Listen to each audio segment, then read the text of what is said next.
அனைவருக்கும் நமஸ்காரம். ஓம் பூச்சியாய ராகவேந்திராய சத்திய தர்ம ரதாயச பஜத்தாம் கல்ப விருஷாய நமதாம் காமதேனுவே. ஸ்ரீ ராகவேந்தருடைய பொற்பாதம் தொட்டு வணங்கி குரு வாழ்க, குருவே துணை. நெட்சன் டிவி நேயர்கள் அனைவருக்கும் வாழ்த்துக்கள், வணக்கம். ரொம்ப ஆதரவு கொடுத்துட்ருக்கீங்க. நிறைய எனக்கு எப்படின்னா, இங்கே தமிழ்நாட்டை விட வெளிநாட்டிலலாம் நிறைய கால்ஸ் வருது. நிறைய எங்கள் வீட்டு செல்லப்பிள்ளை அப்படின்னு சொல்கிற அளவுக்கு நீங்கள் ஒரு சப்போர்ட் பண்ணிகிட்ருக்கீங்க. ரொம்ப ரொம்ப ரொம்ப சந்தோஷம். என்னோட வாடிக்கையாளர்கள் எல்லாருக்குமே நிறைய விஷயம் என்னென்னா, நம்ம ஒரு கம்யூனிகேஷனில் வளரணும் அப்படின்னா நீங்கள் நல்லா ஷேர் பண்ணுங்கள். இந்த சேனலை நீங்கள் ஷேர் பண்ணுங்கள், லைக் பண்ணுங்கள், கமெண்ட் பாக்ஸில் டவுட்டு கேளுங்க, கால் பண்ணி உங்களுடைய புக்கிங்லாம் வச்சுக்கோங்க. கண்டிப்பாக நிறைய கிரகங்கள் மாற்றங்கள் வருது. நிறைய விஷயம் நமக்கு சேஞ்ச் ஆஃப் த லைஃப் அப்படிங்கும்போது ஒவ்வொரு மாதமும் ஒவ்வொரு விஷயம் மாறுங்க. இப்போ பங்குனி மாதம் பார்த்திங்கன்னா தமிழ் மாதத்தில் கடைசி மாதம் அப்படின்னு சொல்லுவாங்க. இந்த பங்குனி மாதம் எப்படின்னா, அந்த சூரியன் பிரவேசிக்கக்கூடிய இடம் மீனத்தில் போய் பிரவேசிக்கிறார். சனி பெயர்ச்சியோடு இருக்கக்கூடிய அந்த சனி பகவான் அங்கே இருக்கார். சூரியன் அப்படிங்கிறது ஒரு பகை கிரகங்க. அங்கே போய் இருக்கும் பொழுது சுக்கிரன், அங்கே ஆல்ரெடி சுக்கிரன் சனி பகவான் இருக்காங்க. இந்த 3 கிரகங்களும் மீனத்தில் இருந்து பங்குனி மாதத்துடைய பலாபலனை நம்மளுக்கு ஒவ்வொரு ராசிக்காரர்களுக்கும் சொல்ல போகிறோம். அதை விட இந்த பங்குனி மாதம் ஞாயிற்றுக்கிழமை ஏகாதசியில் மார்ச் 15ஆம் தேதி பிறக்கக்கூடிய ஒரு சிறப்பான ஒரு மாதமாக நம்ம எடுத்துக்க கொள்ளக்கூடிய அமைப்புங்க. பங்குனி 5ஆம் தேதி பார்த்திங்கன்னா தெலுங்கு வருட பிறப்பு. இது எப்படின்னா, தெலுங்கு பேசக்கூடியவங்க அப்படிங்கிறது கிடையாது. இன்றைக்கி பெருமாளுடைய வழிபாடு ரொம்ப விசேஷங்க. இதை செஞ்சு பாருங்களேன், பெருமாளுக்கு உகந்தது. ஏன்னா திருமலை ஏழுமலையான்னு சொல்லக்கூடிய எம்பெருமான் இருக்கக்கூடிய திருப்பதி ஏழுமலை உங்களுக்கு தெரியும். ஸோ அன்றைக்கு நம்ம போயிட்டு துளசி, கற்கண்டு, உங்களால் முடிஞ்சது தான தர்மத்துக்கு அவள், நாட்டு சக்கரை எது வேணாலும் வாங்கி கொடுத்து வழிபாடு எடுங்க. ரொம்ப சிறப்பாக இருக்கும். ஏகாதசி விரதத்தோடு பிறக்கக்கூடிய இந்த பங்குனி மாதத்தில் தெலுங்கு வருட பிறப்பும் ஒரு பெரிய விசேஷத்தை கொடுக்கறனால விஷ்ணு சரசரநாமம் பாராயணம் பண்ணுங்க, கேட்டுட்டு வாங்க. 7ஆம் தேதி வரக்கூடிய இன்னொரு விசேஷம் அப்படின்னு பார்த்தீங்கன்னா, ரம்ஜான் பண்டிகை. நோம்பெல்லாம் வச்சு விசேஷமாக அவங்க விரதத்தை முடித்து தன்னுடைய பண்டிகையை கொண்டாடக்கூடிய, முஸ்லீம் கொண்டாடக்கூடிய அனைத்து ஒரு நட்புள்ளத்தோடு சொல்லக்கூடிய இந்த ரம்ஜான் பண்டிகை விசேஷமாக நன்னாளாக பங்குனி மாதம் வரக்கூடிய அற்புதமான நாள். 13ஆம் தேதி பார்த்திங்கன்னா ஸ்ரீராம நவமி. ஸ்ரீராம நவமி அப்படிங்கிறது ராமருடைய, நம்மளுடைய எல்லா விஷயத்தையும் இந்த கலியுகத்திலேயே ராமருடைய அவதாரம் அப்படிங்கும்போது எல்லாருக்கும் தெரியும். ராமர் அஷ்டமி நவமி. அப்போ கிருஷ்ணன் ராமர் ஒவ்வொரு 10 அவதாரத்தில் நம்ம சொல்லக்கூடிய அமைப்பில் ஸ்ரீராமருக்கு அத்தனை விசேஷம் உண்டு.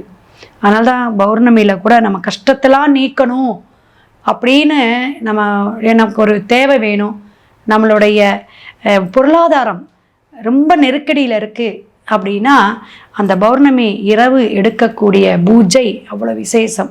அதெல்லாம் நீங்கள் ஃபோன் பண்ணி கேளுங்க, நிறைய இருக்குது. ராமருடைய பெருமாளுடைய வழிபாடுங்கும்போது நிறைய விஷயங்கள் நமக்கு சொல்ல வேண்டியது இருக்குது. அதனால் அந்த சத்யநாராயண பூஜை, சத்தியத்துக்கு கட்டுப்பட்டு எம்பெருமான் நமக்கு பணவரவை தருவார், தனவரவை கொடுப்பார். ஒவ்வொரு ராசிக்காரர்களும் பங்குனி மாதத்துடைய பலாபலனை வரிசையாக நீங்கள் பாருங்கள். உங்கள் ஃபேமிலி, ஃப்ரெண்ட்ஸ் எல்லாத்துக்கும் ஷேர் பண்ணுங்கள். நம்ம ஒவ்வொரு ராசியினுடைய பதிவில் சந்திப்போம். துலாம் ராசி காலசக்கரத்துக்கு 7வது ராசின்னு சொன்னாலும் உங்களுடைய சுக்கிரன் பாருங்களேன் எங்கே போய் உட்கார்றாரு அப்படின்னு பார்த்தீங்கன்னா மீனத்தில் போய் உட்கார்றாருங்க. மீனத்தில் உட்காரக்கூடிய இந்த அமைப்பு 6ஆம் பாவங்க.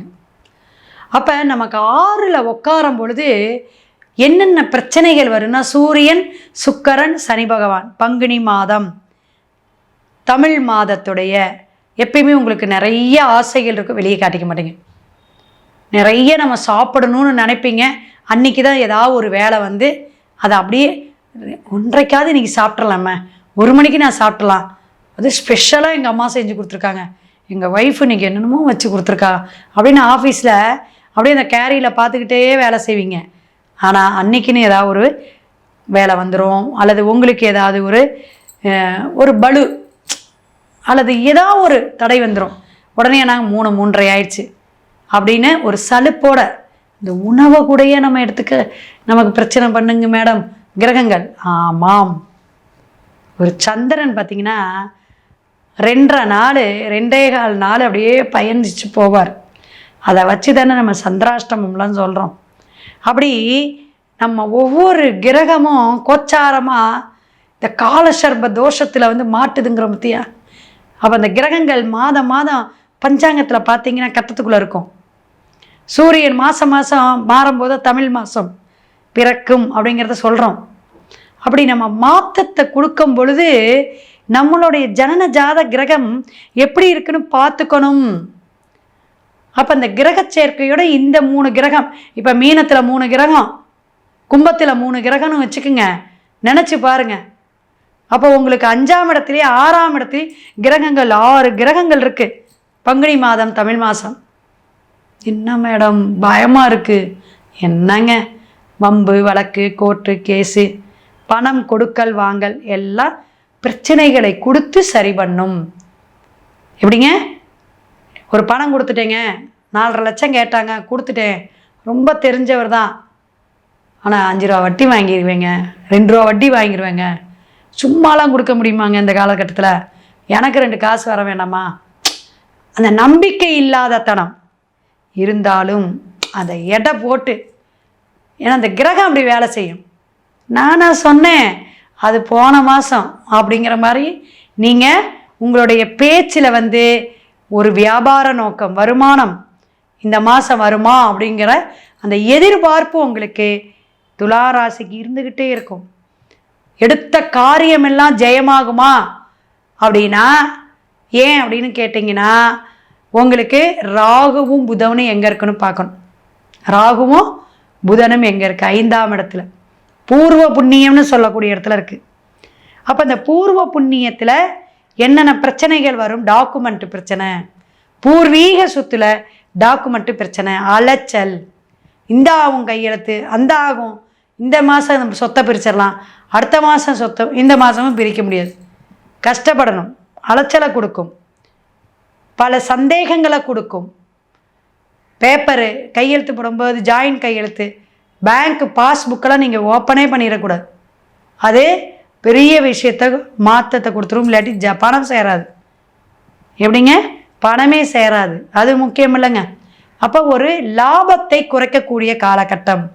திருமணம் நல்லா பொருத்தம் பார்த்து எடுக்கணும்.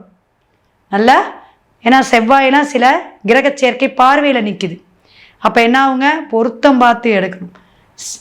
ரியல் எஸ்டேட்டு, ஷேர் மார்க்கெட்டிங்கில் இருக்கிறவங்களுக்கெல்லாம் துலா ராசிக்கு சூப்பராக இருக்குங்க. லாட்ரி யோகம் உண்டு, திடீர் குருட்டதிர்ஷ்டம். ஏன்னா 5ஆம் இடத்தை குரு பார்க்குறார். எந்த இடத்த குரு பார்க்குறாரோ 1, 5, 9 பார்க்கும் பொழுது நமக்கு ஒரு யோகத்தை, ஒரு பணத்தை, ஒரு தனத்தை, ஒரு திருமணத்தை, ஒரு தொழிலை, ஒரு குழந்தை பாக்கியத்தை கொடுத்துருவாருங்க. மேற்கொண்டு உங்கள் ஜாதகம் டிஸ்பிளேல ஃபோன் நம்பர் வருது, துல்லியமாக கேட்டு உங்களுடைய பலாபலனை அறிஞ்சிக்குங்க. நீங்கள் போய் வழிபாடு எடுக்கக்கூடிய புற்று மாரியம்மன் கோயில் அப்படின்னு இருக்கக்கூடிய கோயிலுக்கு வழிபாடு எடுங்க, குலதெய்வ வழிபாடு எடுங்க. பங்குனி மாதம் பல பிரச்சனையிலிருந்து தீரக்கூடிய அம்சத்தை அம்பாள் தருவாள். சிவாய நம. திருச்சிற்றம்பலம்.